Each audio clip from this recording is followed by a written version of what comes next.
চলুন আপনাদেরকে একটা গল্প শোনাই। এক গ্রামে একটি লোক ছিল, লোকটির নাম ছিল রঞ্জু। তো সে খুব দুষ্ট প্রকৃতির ছিল। মানুষের বিয়ার সম্বন্ধ আসলে যদি তাকে জিজ্ঞেস করা হতো যে এই লোকটি কেমন, তখন সময় সে লোকটি যদিও ভালো কিন্তু উল্টাপাল্টা বলে সম্বন্ধটা ক্যান্সেল করিয়ে দিত। এবং যদি কেউ তাকে একটি রাস্তা জিজ্ঞাসা করতো যে ওই রাস্তা ধরে কোথায় যাওয়া যায়, তো সে সঠিক লোকেশন না দিয়ে ভুল লোকেশন দিত। এবং মানুষের বাড়ির টিনে অথবা মানুষের এমন কোনো নির্যাতন নাই যে সে করে নাই।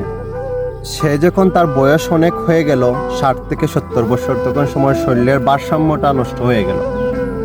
তখন সময় সে চাইলেও আর মানুষের ক্ষতি করতে পারে না। তখন সময় তার ছেলে এবং ভাতিজাদেরকে নিয়ে একদিন বসলো। বসার পর সেও একটি কথা বলল যে বাবা, আমি তো সারা জীবন মানুষদেরকে অনেক সাতাইছি এবং মানুষের এমন কোনো ক্ষতি নাই যেটা আমি করি নাই। যাই হোক, আমার এখন মৃত্যুর সময় এসেছে, আমিও কিবা পৃথিবী থেকে চলে যাওয়ার সময় এসেছে, হয়তো আমি চলে যাব। আমার একটা লাস্ট ওসিয়ত যেন বাবা এবং বাচ্চারা তোমরা আমার ওসিয়তটা রাখবে। তো ছেলে জিজ্ঞাসা করলো, বলো বাবা আপনার ওসিয়তটা কি? তখন সময় বাবা বলল আমি মারা যাওয়ার পর আমার লাশটা দাফন না করে তোমরা এই আমার লাশটা 3 রাস্তার মোড়ে আমাকে বাঁশের লগে বেঁধে ওখানে ঝুলিয়ে রাখবে।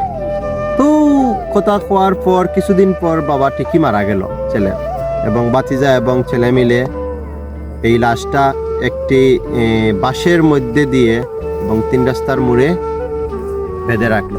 বেঁধে রাখার পর 3-4 দিন যাবার পর লাশটা পচে গেল এবং লাশটা থেকে অনেক দুর্গন্ধ ছড়ালো। তারপর পুলিশ আসলো, আসার পর জিজ্ঞাসা করলো এই লাশটা কার। তখন সময় গ্রামের লোক বলল যে এই লাশটা তো রঞ্জু নামে এক ব্যক্তির, যে ব্যক্তিটার ওয়ারিশগুণ রয়েছে। তো পুলিশ ওয়ারিশগুণ কাছে গেল, যাওয়ার পর ওয়ারিশগুণ ছেলে এবং বাতিজা সহ সবাইকে ধরে ফেললো এবং জেলে নিয়ে গেল। তখন সময় গ্রামের লোক একটি লোক বলল যে শালার রঞ্জু থাকতেও জ্বালাইলো, এখন মরার পরেও সে জ্বালার। এগুলো থেকে আমরা শিক্ষা পাই যে আসলে আমাদের কাছে কিছু লোক আছে যেন এগুলা আমাদেরকে জীবন্ত অবস্থায় থাকতেও জ্বালার, কিন্তু সে মারা যাওয়ার পরও আমাদেরকে জ্বালাবে। তাই এগুলা রোগ থেকে আপনি সতর্ক থাকবেন। ধন্যবাদ।